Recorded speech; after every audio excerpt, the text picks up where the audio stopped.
Full moon in Cancer, January 13th, 2025 at 2:27 p.m. Pacific Standard Time at 24 degrees Cancer. And the moon rules Cancer, so she's loving it there. Now, this full moon is going to be triggering some bigger, slower moving transits, so we'll get to that in a minute. But first off, we've got the sun up in Capricorn, Big Daddy, going out, providing for the family, taking care of the home, all that good stuff. And we got Big Mama Moon down in Cancer. Now, she's more concerned with, what's going on in the home, creating a safe, comfy environment for everyone. So we kind of have a little bit of hard emotions and soft emotions too in this opposition. Now, do look at your sun signs and look for the glyphs for Capricorn and Cancer, but also look for your rising signs too. Now, those two are real obvious. The moon is also important, but that's also a little bit more internal, so not quite as noticeable. And don't forget those other two cardinal signs, Libra and Aries. You're going to feel this too. Now, the first thing that jumped out at me when looking at this full moon chart is just about 14 hours before the full moon, the sun in Capricorn is going to trine Uranus and Taurus, two earth signs. And, that's going to be just a real, expect the unexpected as Uranus. And Uranus is also really interested in keeping things honest and authentic. And so your BS meter is going to be on point these few days around here. So keep your eyes open for that. And another thing with that sun in Capricorn, keep your eyes open for new technology, new innovative ways that you can use in your career. Maybe it's a new job or just bringing something in, but something very earthy too with both those earth signs. Now, we also still have Mars in Cancer, 27 degrees. So the moon is actually going to hit Mars about 5 hours after the full moon. And the sun will be headed towards Pluto, but won't get there till January 21st. But again, this is triggering that Mars-Pluto opposition. So check out my last video for more information on that. And something that's going to be giving us a little bit of pleasure here, a little peace, is Mars is going to be trying Neptune on January 12th. So enjoy that spirituality and get physical about it. So anyway, hope I see you in the expanded version. Bye! Mwah, mwah, mwah, mwah. Thank you, everyone, for coming back to the Magical Mystery School and the expanded version of Full Moon in Cancer 2025.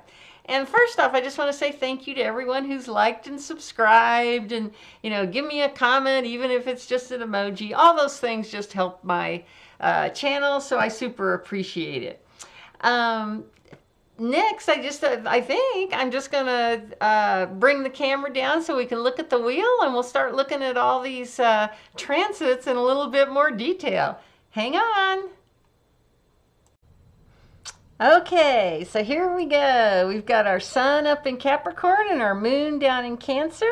And as you all hopefully know by now, that the full moon is always a direct opposition, so they're both at 24 degrees and on January 13th. And I go into a lot of these polarities and these oppositions in my Astrology for Beginners playlist.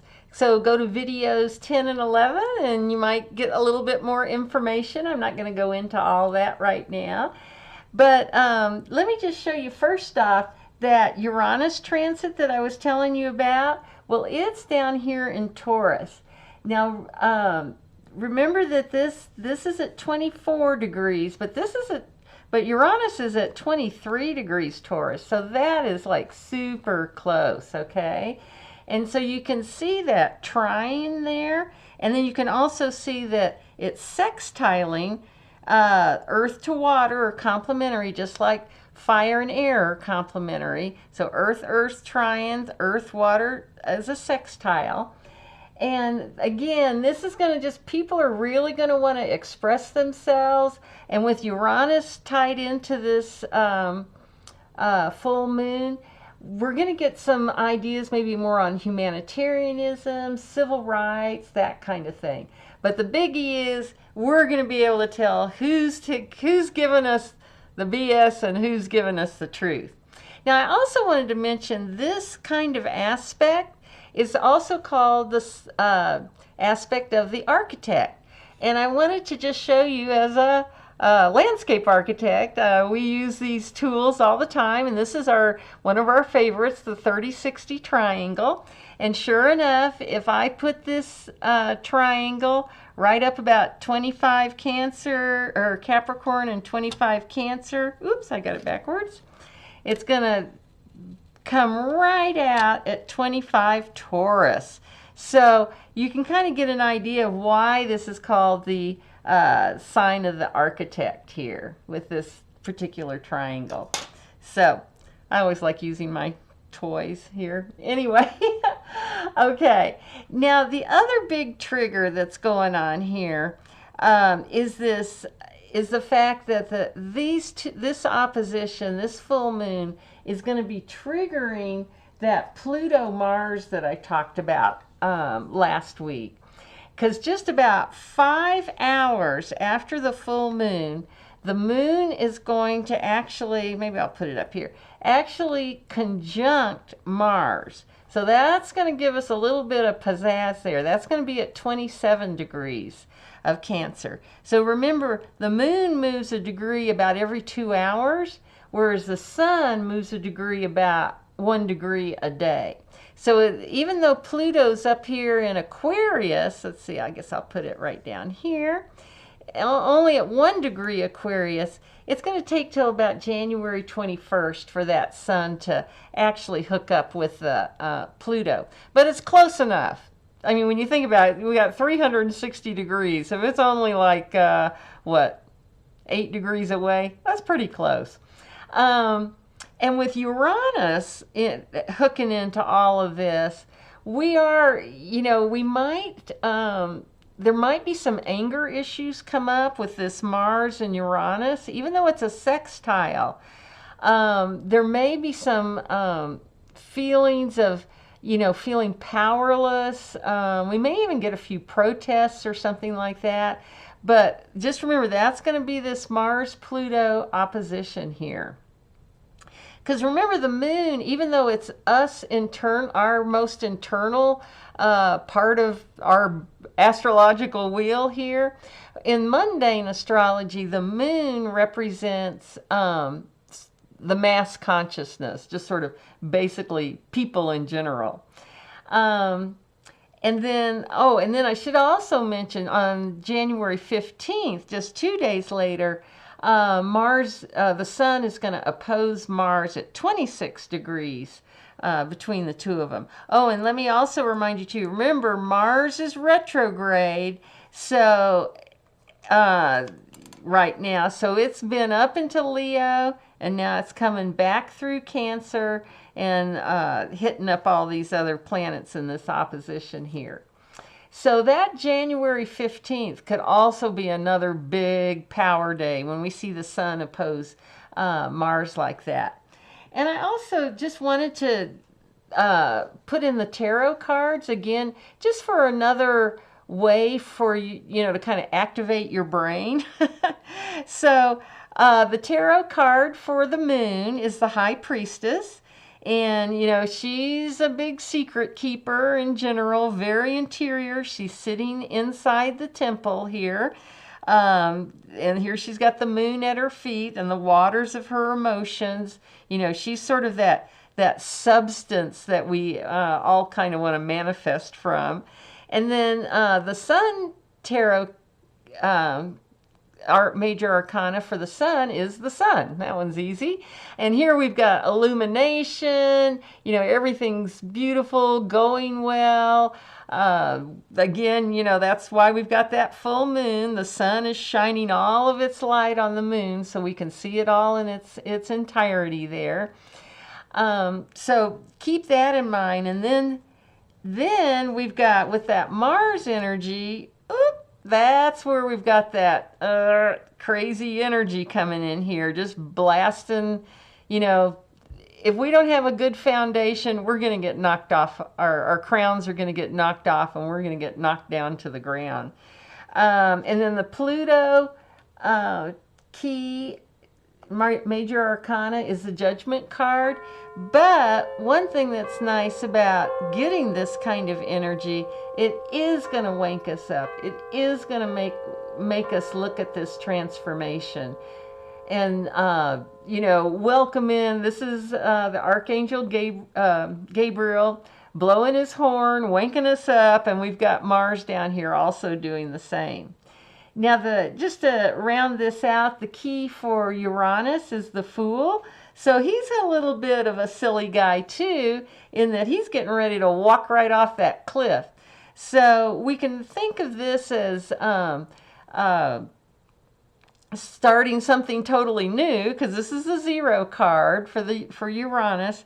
But we can also think of it as, whoa, even though this is sextile energy and should be pretty smooth and easy, no matter what, we're going into some unknown territories here, even if it is supported with trianes and sextiles.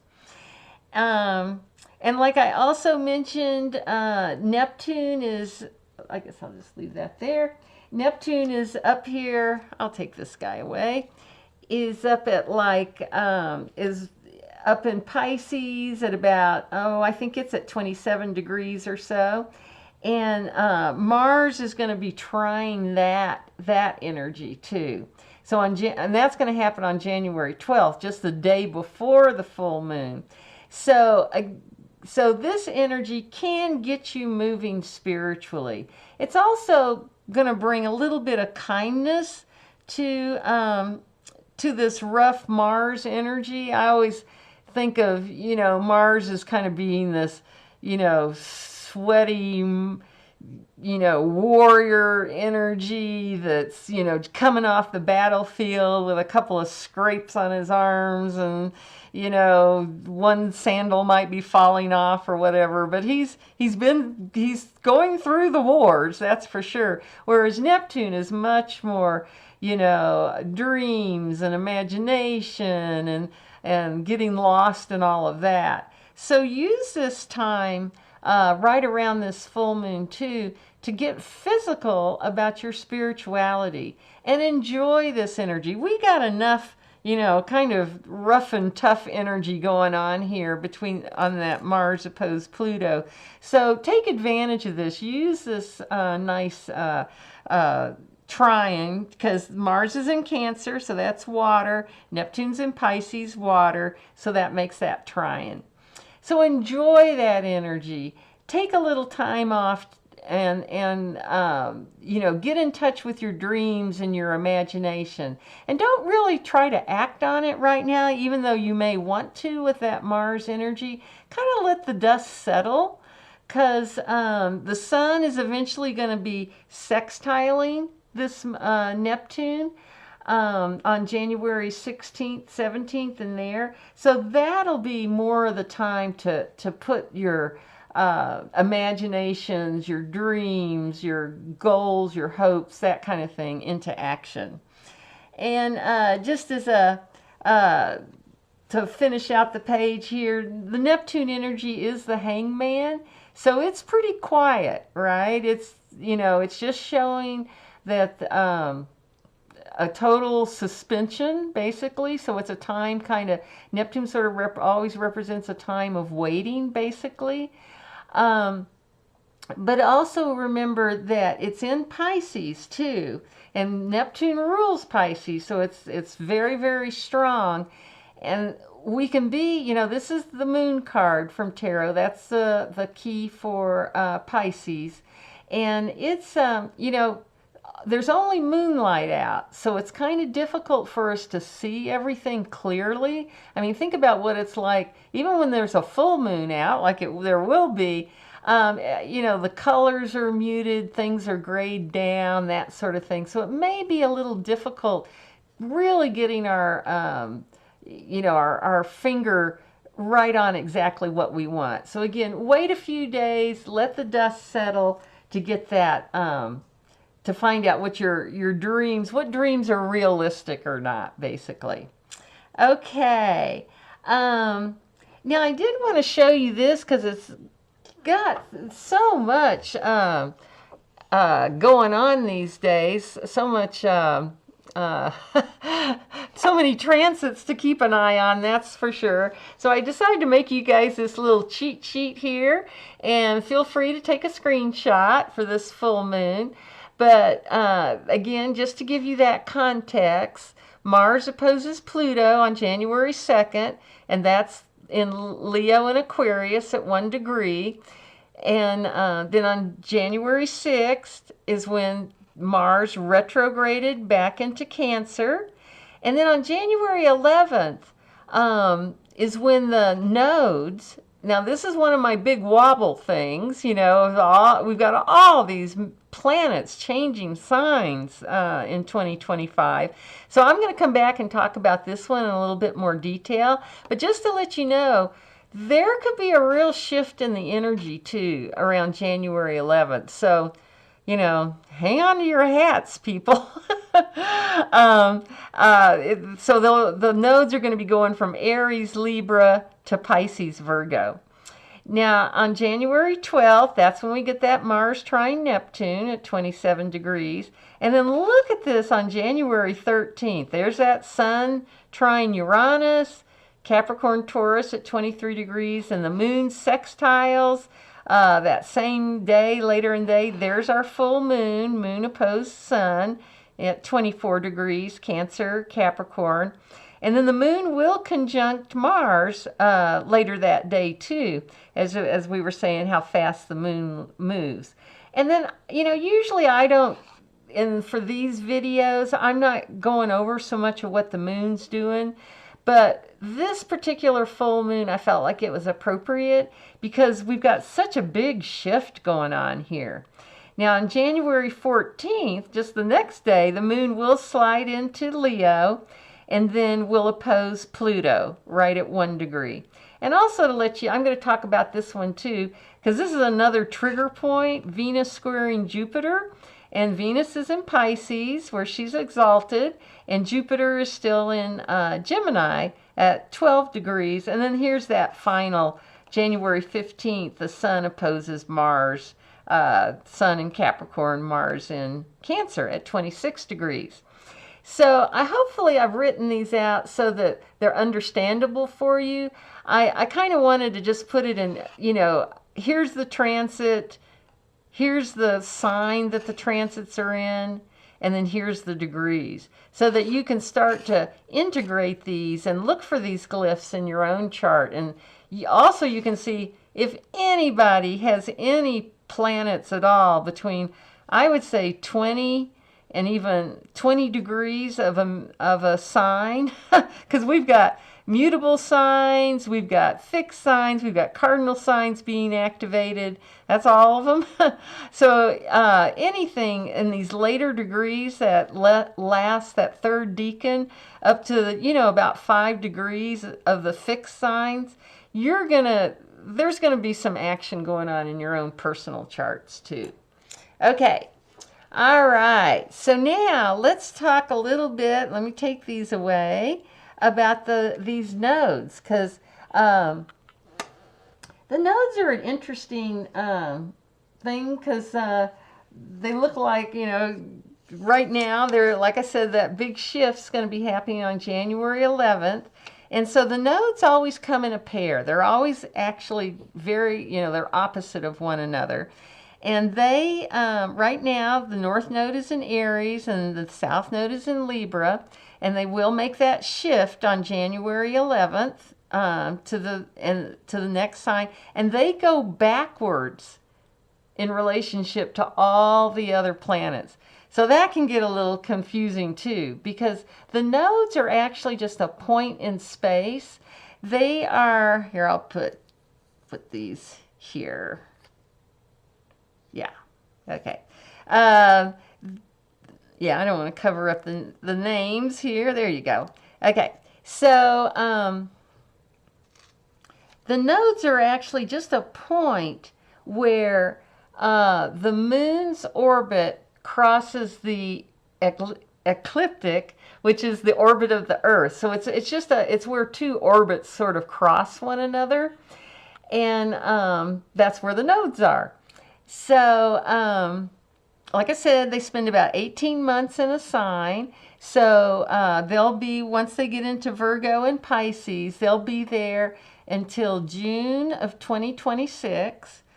And if you want to know more, get a better idea of this, I explain this a lot more thoroughly about what the nodes are in lesson 34 of my Astrology for Beginners. One of my I just haven't had time to do it, but I want to write up like a table of contents, type up actually, so I can actually load it up onto YouTube of just sort of a table of contents of all those videos, so that you can pick and choose what you want to do and that kind of thing.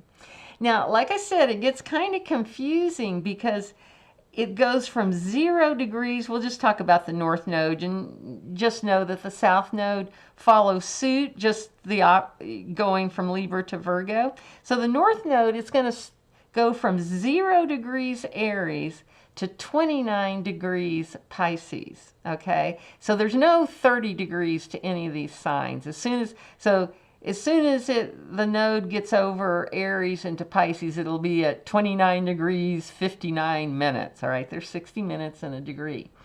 Okay, so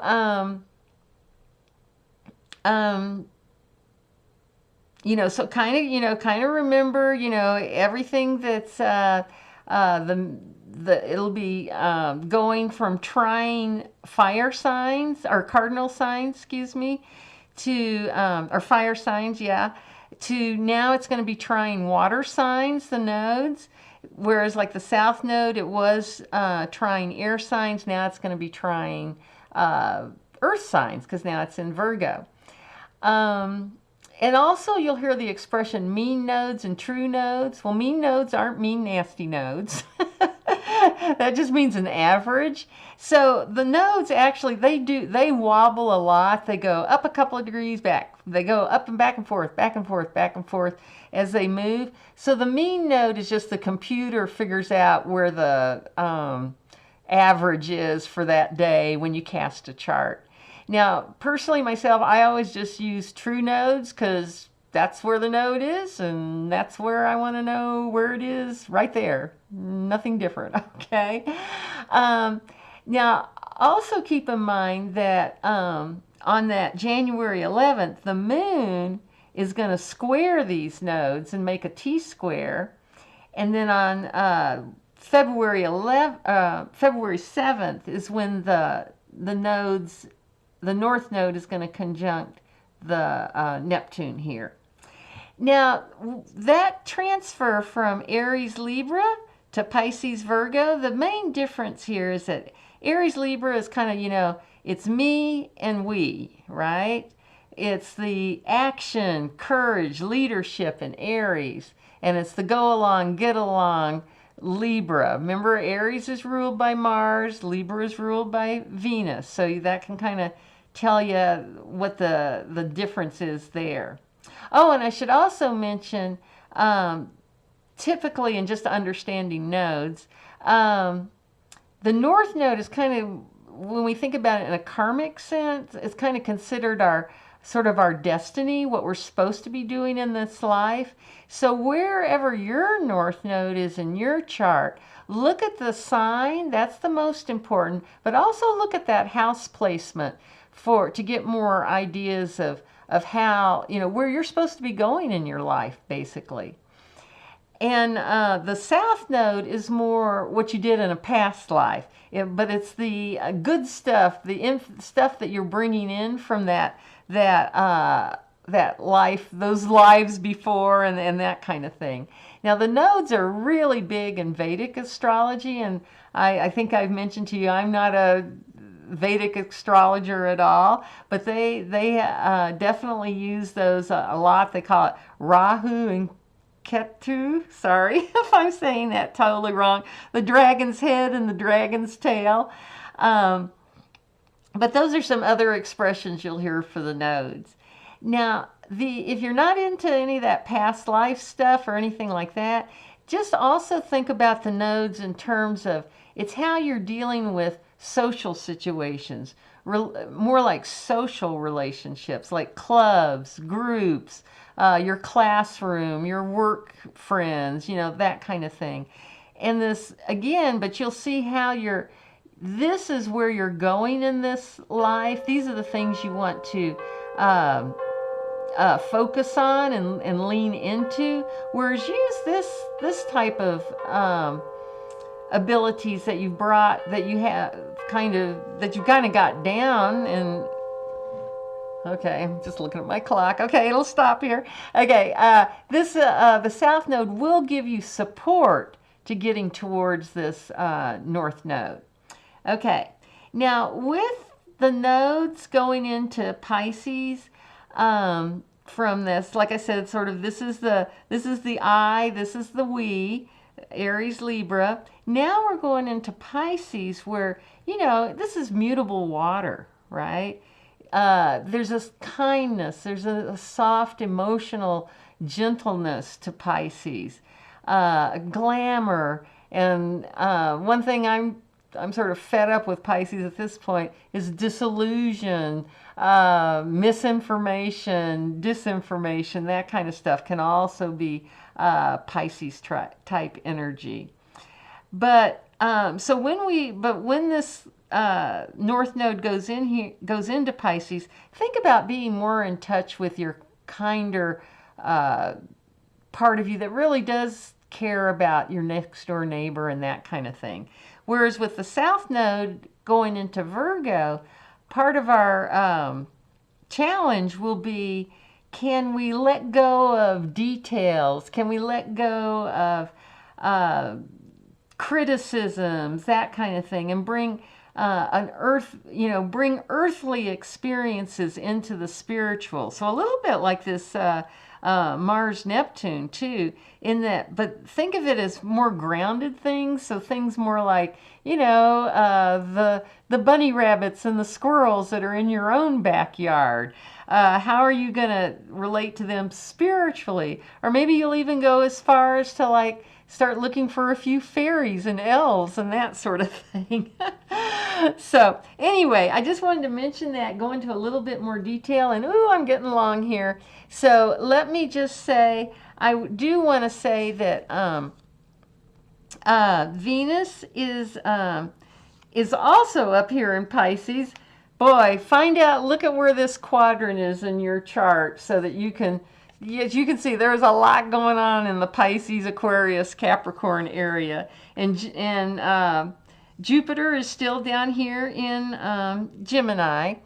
But Venus is going to be squaring Jupiter on January 14th. So keep that in mind as another trigger for that Jupiter-Saturn square, because Saturn is also up here in Pisces. Oh my gosh, we don't even have any room anymore. But that will be a trigger for that. What's real? What's, you know, what am I disappointed in? Where am I lacking for this Jupiter-Saturn? But for the Venus, Saturn, but the Venus, Jupiter, just beware, don't overindulge and get too crazy out there, because both these planets like to party and have a good time, but it's a square, so, you know, call your Ubers and all that good stuff. Okay, I have talked way too long, plenty long enough on this, so just remember, I hope I see you next time, and that we're going to be talking about the sun going into Aquarius and more about this Venus-Jupiter. And just remember, from there to here, from here to there, funny things are everywhere. Love you guys. Bye-bye.